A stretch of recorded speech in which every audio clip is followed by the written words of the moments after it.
চার হাত পায়ে হেঁটে স্কুলে যাচ্ছে সবুজ। জন্ম থেকেই প্রতিবন্ধী সে।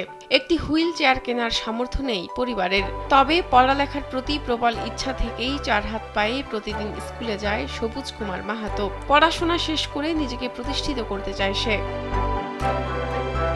সবুজের পা স্বাভাবিকের চেয়ে অনেক চিকন হওয়ায় শরীরের ভার বহন করতে পারে না। তাই তো দুই হাত ও পা ব্যবহার করে হামাগুড়ি দিয়ে চলতে হয় সবুজকে। প্রতিবন্ধী হয়ে জন্ম নিলেও দমে যায়নি সবুজ। ইচ্ছা শক্তিকে ব্যবহার করে পড়াশোনা চালিয়ে যাচ্ছে সে।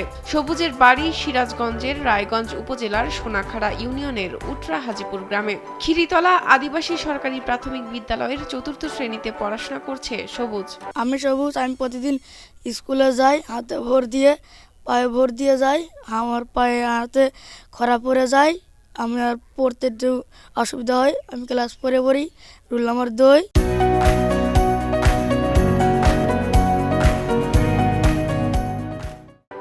সবুজের শিক্ষক নজরুল ইসলাম জানান, সবুজ কুমার মাহাতো অত্যন্ত মেধাবী। শারীরিক প্রতিবন্ধকতাকে জয় করে মেধার স্বাক্ষর রাখছে পড়াশোনা সহ স্কুলের সব কার্যক্রমে। সবুজ কুমার মাহাতো সে জন্ম থেকে প্রতিবন্ধী।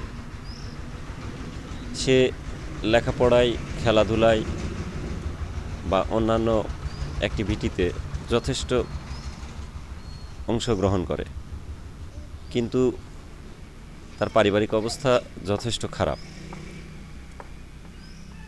সে সহযোগিতা পেলে অনেক দূর এগিয়ে যেতে পারবে। পাড়া প্রতিবেশীরা জানান, সবুজ জন্ম থেকেই প্রতিবন্ধী। দারিদ্রতার কারণে তাকে চিকিৎসা করাতে পারেনি পরিবার।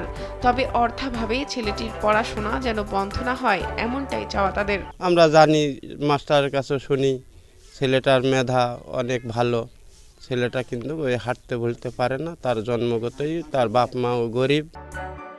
উপজেলা নির্বাহী কর্মকর্তা হুমায়ুন কবির জানান, সবুজ কুমার মাহাতোর ব্যাপারে তিনি শুনেছেন।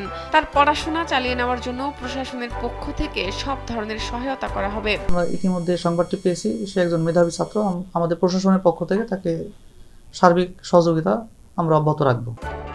জীবনের কাছে হার না মানা সবুজ চায় পড়াশোনা শেষ করে প্রতিষ্ঠিত হতে, তার মতো শারীরিক প্রতিবন্ধীদের পাশে দাঁড়াতে।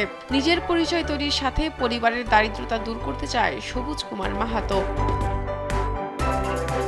শাহনাজ পারভিন, কালবেলা।